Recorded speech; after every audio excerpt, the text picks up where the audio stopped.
ay coupure d'arbre foofule ca mairie bu Sacré-Cœur ci jamono ji nga xam ni moom le président Bassirou Diomaye Diakhar Faye ak ki nga xam ni moom moo di son premier ministre di Ousmane Sonko ñi ngi rek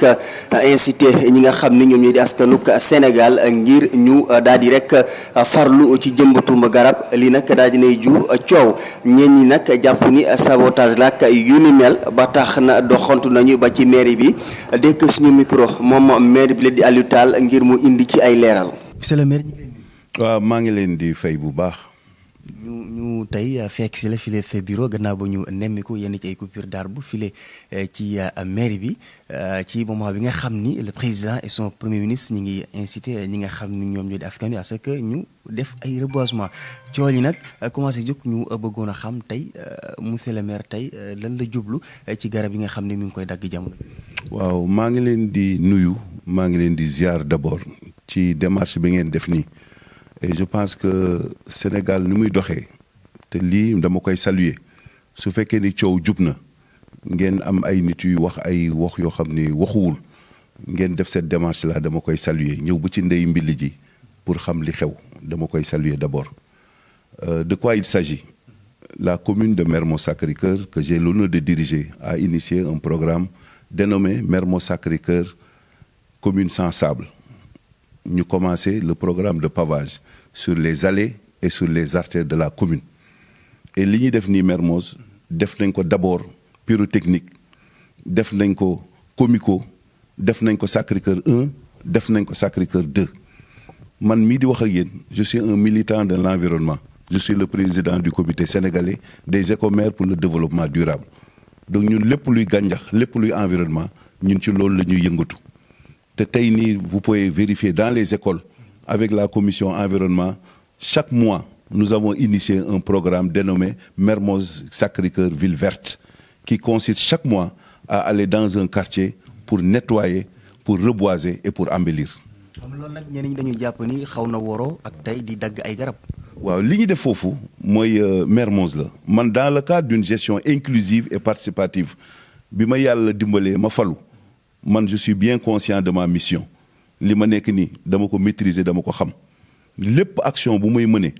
jëm ci wàllu askan bi damay dem ci askan bi toog waxtaan ak ñoom wax la ñu yéene bii lañu am pour def ci gox bi lan moo ci seen xalaat te yow ñi dëkk foofu demal nga def enquête tout autour de cet espace là bi ñuy initier loolu dañuy ñëw ma def wàcc foo ak samay service ñu ne leen ñun dafa am projet de pavage d'embellissement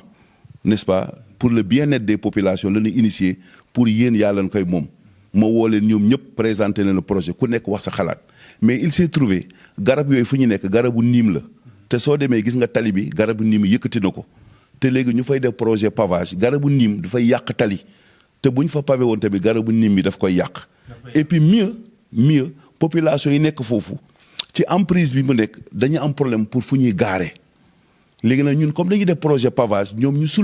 sollicité woon ñu ne monsieur le maire de dañu souhaité woon ngeen defal ñu ay parking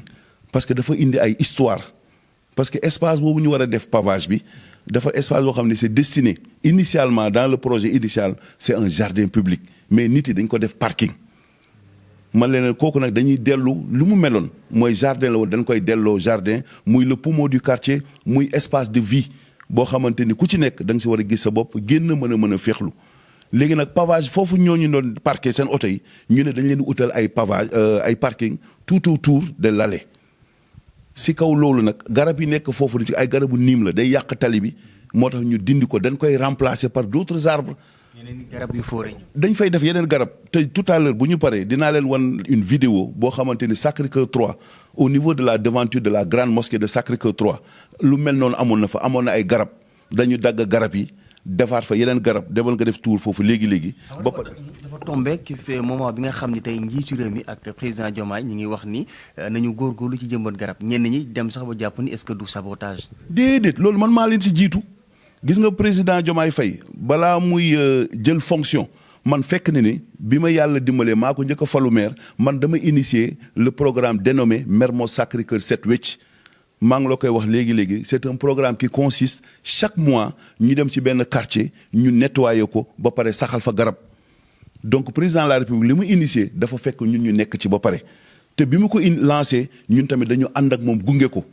ba nga xam ne programme bi ñu jox dañ ko méngale ak li nga xamante ne chef de l'État joxe na ko comme directive jox na ko comme instruction parce que bu leen fàtte ni les collectivités locales nous sommes un démembrement de l'État te ñun ñëpp Bassirou Diomaye Faye mooy sunu président fu mu ñuy xooloo ñun foofu la ñu xooloo donc liggéey bu mu sant Sénégalais ñun ci loolu lañu nekk bi mu ko lancé en partenariat avec la Sonatel sur la VDN dañu nettoyer fépp ba pare reboiser des arbres kooku kay ñun ñu ngi ci woon avant moom muy falu donc pour te dire que man mi wax naa la ko ci njëlbeen je suis le président du comité sénégalais des écomères pour le développement durable donc ñun loolu xam nañ ko. ñenn ñi dem nañ bay wax sax que ni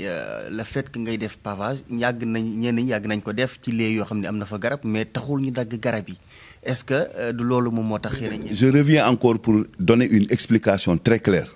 garabu niim boobu fu mu nekk dafay yàq tali bi loolu la ñu constaté ba pare deuxièmement dañ leen di defaral parking. parce que garab bi fu mu nekk dafay gêner ñu war a defal parking ba pare à côté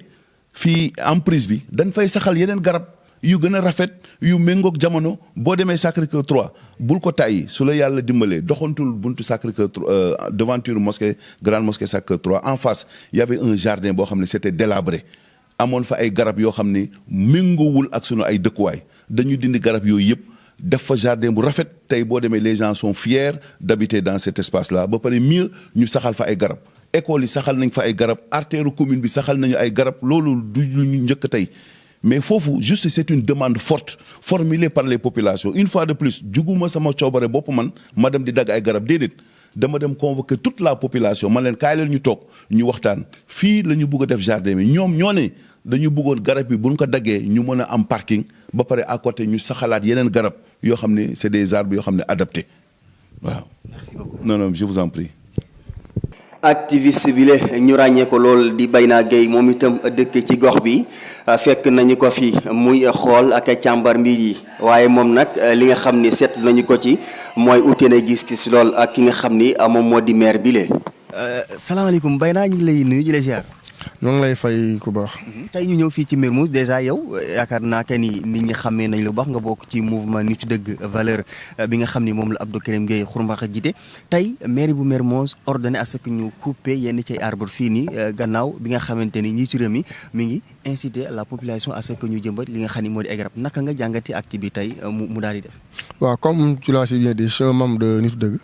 mais je suis un habitant de cette commune aussi parce que maa ngi dëkk fii si Cap Baobab. fii laa juddoo fii laa yoroo fii laa màggee Mermoz quartier benn quartier la ci commune Mermoz Sacré-Cœur dañu xëy un bon jour comme tey ñu ko ñëpp gisee ci internet bi mu nekk une inquiétude générale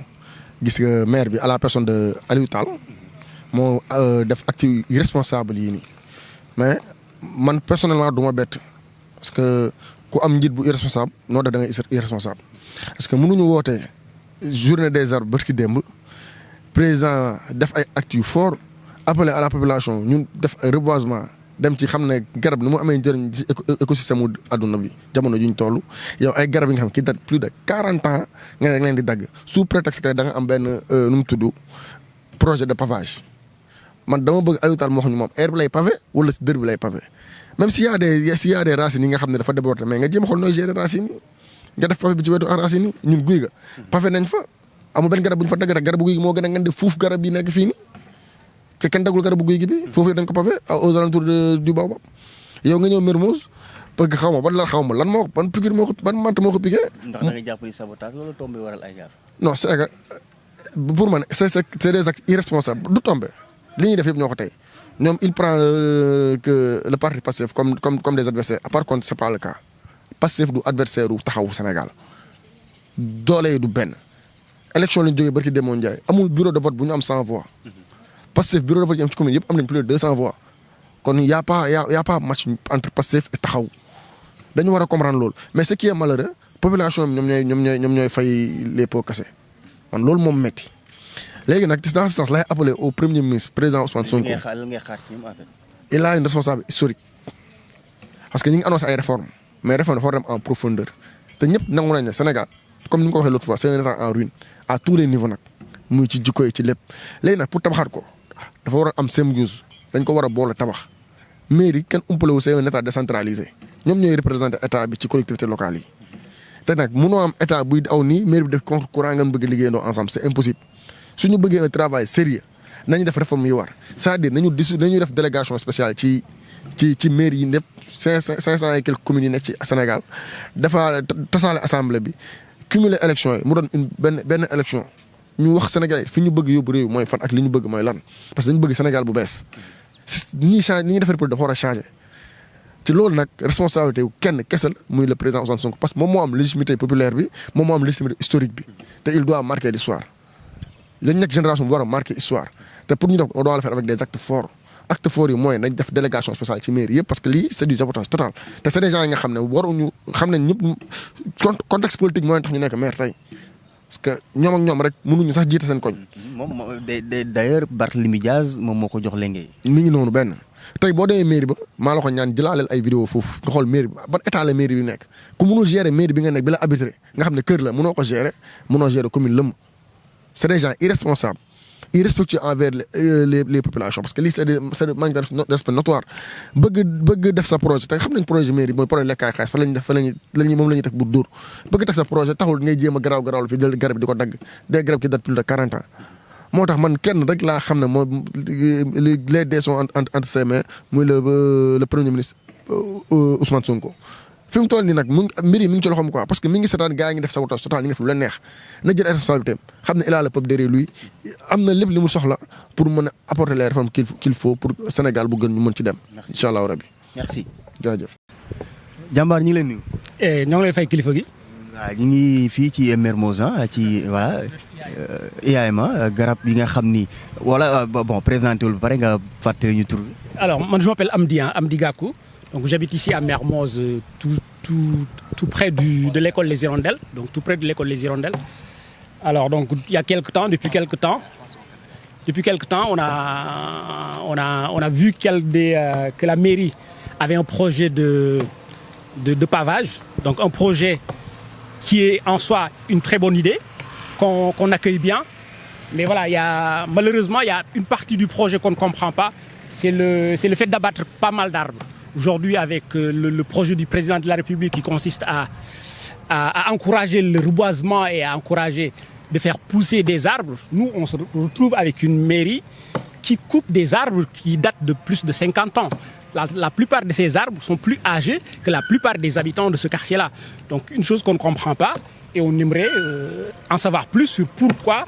abattre des arbres qui nous permettait parfois de s'asseoir sous les arbres, de prendre du thé ou de faire des choses, parce que c'est une place publique. Cette place n'appartient à personne. Ça appartient à la population, ça appartient au quartier. Donc personne ne comprend le fait de vouloir couper des arbres. Ça n'a aucun sens aujourd'hui. Et après lui, il est en train de faire des pavages. Est-ce que, selon vous, il est un motif valable pour qu'il... Alors, le pavage, c'est une très bonne idée, mais ça ne justifie pas de couper des arbres. L'arbre n'a rien à voir avec les pavages. Si vous voyez... si vous allez un peu plus en haut, il y a des pavages, il y a des rues qui sont pavées, mais il y a des arbres là-bas. Donc personne ne comprend le fait que monsieur le maire ordonne de couper les arbres. Et on vient d'apprendre ce matin que même le fait de couper des arbres, monsieur le maire n'avait pas l'autorisation de couper ces arbres-là. Il fallait avertir les eaux et forêts, avertir peut-être Descos pour ces travaux. Et on l'a appris ce matin parce que les agents des eaux et forêts étaient là et nous demandaient pourquoi ces arbres étaient coupés. Donc voilà, c'est un étonnement. Voilà, personne ne comprend ce qui se passe aujourd'hui. Effectivement. Est-ce que, parce que c'est un acte de sabotage, vu que le président et son premier ministre ont initié cette activité, ou bien il a commencé quand même à inciter la population à faire du reboisement? Alors ça va être un peu difficile. Après, la coïncidence, elle est frappante. Parce qu'au lendemain quand même de l'annonce du président et du déplacement du président à Touba pour reboiser, pour essayer d'aider la population à reboiser quand même une ville comme Touba et un peu aux alentours de Touba, on ne comprend pas que le maire, dans les mêmes jours, coupe des arbres. Alors, donc, pour tënk ko ci wolof, fan yi dañoo xëy monsieur le maire annoncé ñu benn projet, peut-être à la demande du quartier, un projet en soi, projet boo xam ni projet bu baax la pour population bi mooy pavé koñ bi. rafetal suñu koñ bi loolu ñëpp bëgg nañ ko amul benn problème par contre li ñu comprendre mooy ci projet de pavage di rafetal koñ nga dagg ay garab mën naa bokk ci li rafetal koñ mën nañ leen a taaye mën nañ leen a arrondir mën ngaa génne yenn reen yi nga xam ne dañuy gêner nga créer foofu benn espace bu sain avec les arbres mais rien ne nous empêche d'habiter avec les arbres ou de cohabiter avec ces arbres là man pour man loolu la ñu suñu président aujourd'hui di ñaax pour ñu dëkk ñuy jàpp ci garab yi di leen jëmbat di leen def yenn yi donc mënuñoo comprendre tey monsieur le maire xëy dagg pratiquement garabu quartier bi yëpp te pare gu ñu dégg naa am na yenn garab yoo xam ne dañ ko war a ñëwaat dagg mais xam naa ni ak.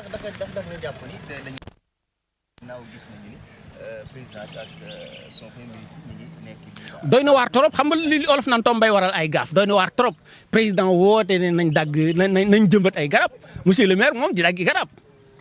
parce que là affaire bi mi ngi sur Facebook bi ñëpp a ngi koy gis après voilà mënuma nag accuser monsieur le maire mais voilà tombé nag moo waral ay gaaf voilà. merci beaucoup. jaajëf.